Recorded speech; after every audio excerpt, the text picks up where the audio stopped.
In a shocking scene, a young black man fires 4 shots directly into the head of another man, who collapses lifelessly onto the ground. This execution-style shooting occurs brazenly in broad daylight, with numerous witnesses present. The victim, known as Tango, had incurred a significant debt and was unwilling to repay it, leading to his tragic fate. The perpetrator, a tough and calculating figure named Frank Lucas, executes this act with chilling confidence. This brutal incident serves as a stark reminder that in the criminal underworld, failing to meet obligations can lead to fatal consequences. The 1970s in New York City were marked by chaos and upheaval. At that time, the Italian crime families dominated the organized crime landscape, maintaining a tight grip on their territories through connections with law enforcement and government officials. It was a period when the idea of a black man ascending to the pinnacle of this criminal hierarchy seemed implausible. Yet that is precisely what Frank Lucas accomplished. Against all odds, he managed to dismantle the Italian stranglehold on the drug trade, a story that later inspired the award-winning film American Gangster, released in 2007. However, this film has faced criticism for its historical inaccuracies, and we'll delve deeper into those discrepancies later. Frank Lucas was born on September 9, 1930, in rural North Carolina. He grew up during the Great Depression, a time of extreme hardship that affected all Americans, but particularly marginalized communities like his own. His family was large and engaged in farming, which made survival particularly challenging. At the age of 6, Frank experienced a traumatic event that would profoundly impact his life. He was in his room when he heard the blood-curdling screams of his 12-year-old brother. Rushing into the hallway, he was confronted with a horrifying scene. A man was pointing a gun at his cousin's mouth, and a pile of bloodied teeth lay on the floor. Moments later, a shot rang out, and his cousin fell lifelessly to the ground.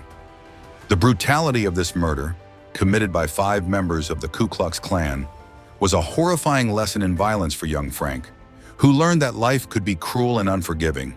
This incident would mark the beginning of his descent into a life of crime.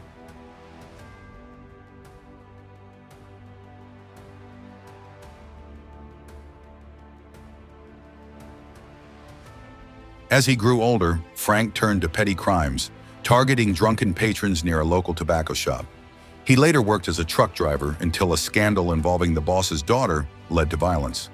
Frank knocked out his boss with an iron pipe, stole $400 from the cash register, and burned down the establishment.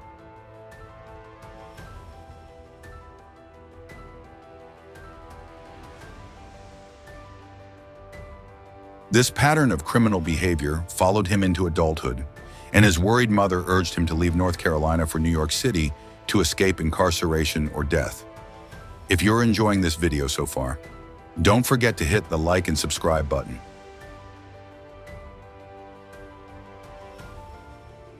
At 16, Frank moved to Harlem, a neighborhood that would soon become the center of his empire. However, he quickly fell back into crime, robbing a jewelry store and assaulting a security guard. Recognizing that brute force alone wouldn't suffice, Frank adapted his approach and began carrying a gun to rob bars and gambling establishments.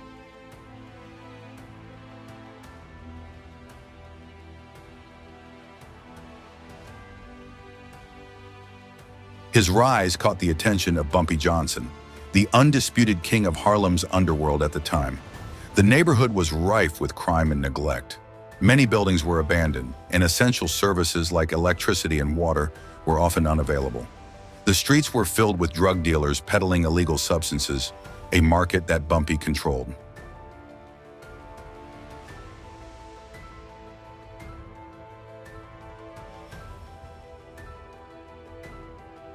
In the movie, Frank is depicted as Bumpy's trusted right-hand man for 15 years, but this is not entirely accurate. Bumpy's true right-hand man was Flash Walker, who was later betrayed by Frank shortly before Bumpy's death. Following Bumpy's demise, chaos erupted in Harlem's drug market. The established supply chains crumbled, and the police were determined to claim their share of the profits.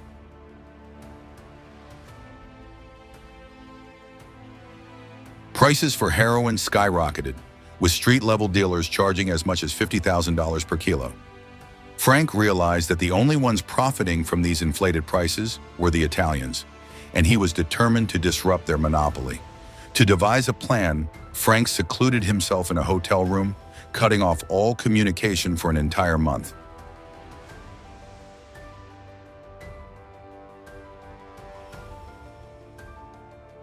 During this time, he contemplated how to gain access to high-quality heroin. He was aware that American soldiers in Vietnam were becoming addicted to drugs, and he learned about a superior Vietnamese product from military contacts.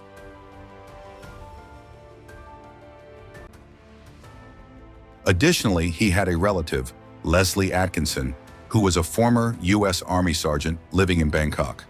Together, they traveled to Thailand, where Leslie's connections helped them find a drug manufacturer. In a risky operation, they purchased 134 kilograms of high-grade heroin at a remarkably low price of $4,200 per kilo.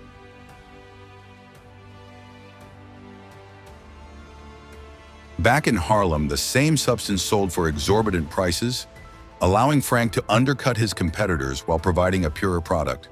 He cleverly concealed the heroin inside coffins, which were disguised as government-issued caskets to evade law enforcement.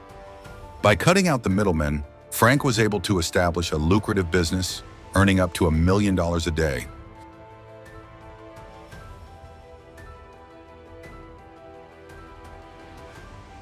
He expanded his operations by laundering money through various legitimate businesses.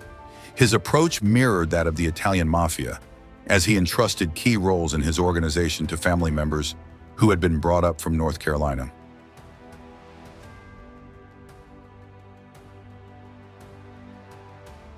The infamous scene where Frank shoots Tango in the head did happen, but it occurred in 1966, long before Frank established his drug supply line. In reality, Tango owed Frank $5,000, and Frank understood that in his line of work, debts must be settled. Thus, he made a bold statement by executing Tango publicly to instill fear and respect among others in the drug trade. While the film portrays Frank as living a humble lifestyle, this is misleading. In reality, he owned luxury cars, including Rolls-Royces and a Mercedes, and only opted for inconspicuous vehicles when he was scouting Harlem.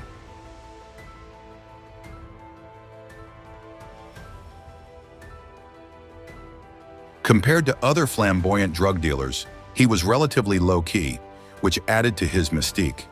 The film also features other drug lords, such as Nicky Barnes, who openly flaunted their wealth and made headlines. Barnes later criticized the film for inaccuracies, insisting he never had conflicts with Frank. The backlash against American Gangster was widespread, as many individuals who were part of the real story voiced their dissatisfaction with how their lives were portrayed.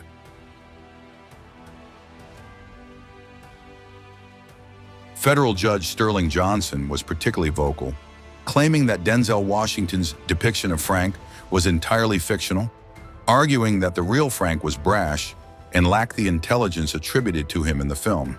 However, Johnson's credibility was questionable, and many dismissed his comments. The evidence of Frank's criminal success was substantial, with over $50 million confiscated following his arrest.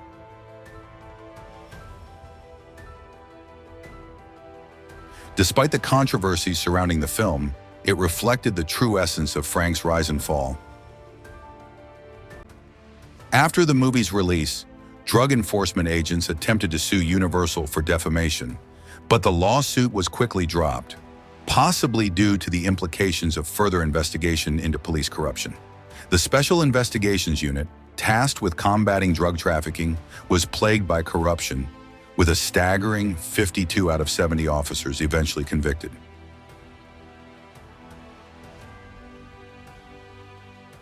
In the film, Frank's lavish appearance at a boxing match, where he wore an extravagant fur coat, is portrayed as a pivotal moment leading to his downfall. While this incident did occur, the coat was valued at $130,000, not the $50,000 depicted. His ostentatious presence angered many, especially since he outshone traditional mafia figures and celebrities. Following the boxing match, it took 4 years before authorities managed to arrest Frank's associates, and ultimately Frank himself.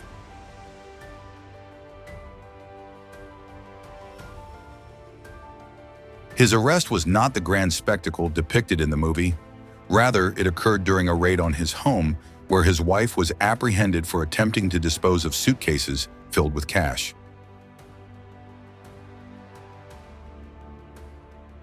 Official records state that $584,000 was found in Frank's home at the time of his arrest, but he claimed to have had over $10 million.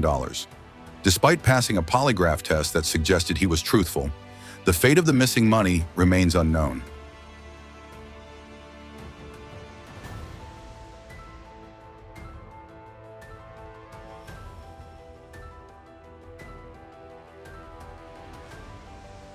Frank was sentenced to 70 years in prison, but he cooperated with authorities, testifying against fellow criminals and corrupt police officers.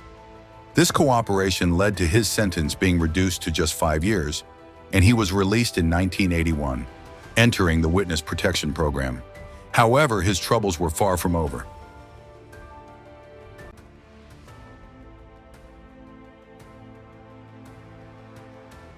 In 1984, Frank was arrested again for similar offenses. This time, Richie Roberts, the prosecutor from his previous trial, had transitioned to private practice and chose to represent Frank. Thanks to Roberts' defense, Frank received a much lighter sentence of only 7 years.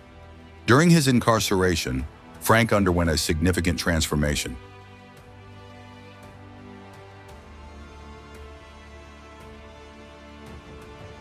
In interviews following his release, he expressed regret for his past actions and emphasized the importance of education and lawful pursuits over crime. He reflected on his wealth and status before prison, contrasting it with the disarray he faced upon release, stating that he deeply regretted missing out on his children's upbringing.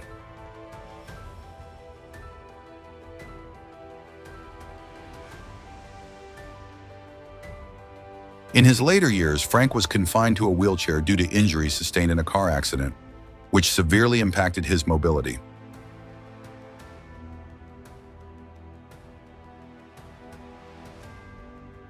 Frank Lucas passed away on May 30th, 2019, at the age of 88, leaving behind a complicated legacy that reflects both the allure and the dangers of the criminal world. Rising from the streets of Harlem to becoming one of the most powerful and feared drug kingpins in the world, Frank Lucas was a man of ambition and vision, but also a man of contradictions. He revolutionized the heroin trade, cutting out the middlemen and establishing direct connections that allowed him to flood the streets of America with narcotics.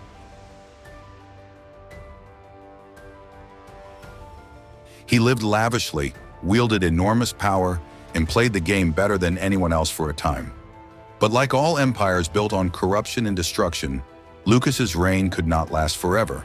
His downfall came not only from law enforcement, but from betrayal, greed, and the same ruthlessness that once elevated him to the top.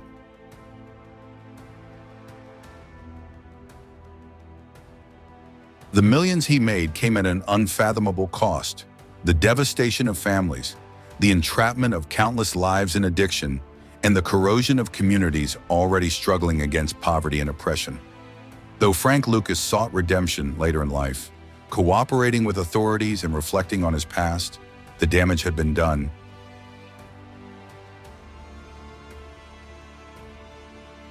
And his story serves as both a cautionary tale and a stark look at the realities of crime and its far-reaching consequences. Ultimately, Frank Lucas's life shows us the duality of power, how quickly it can be built and how swiftly it can crumble. It highlights the thin line between success and ruin, between ambition and destruction. His legacy forces us to ask difficult questions about the systems that allowed him to thrive and about the choices that lead individuals down such a dark path. But perhaps most importantly, it forces us to confront the impact on those who were left in the wake of his pursuit of wealth and control.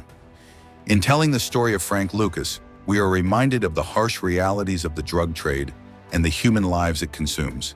His rise and fall, though extraordinary, also mirrors the countless lives affected by similar circumstances today.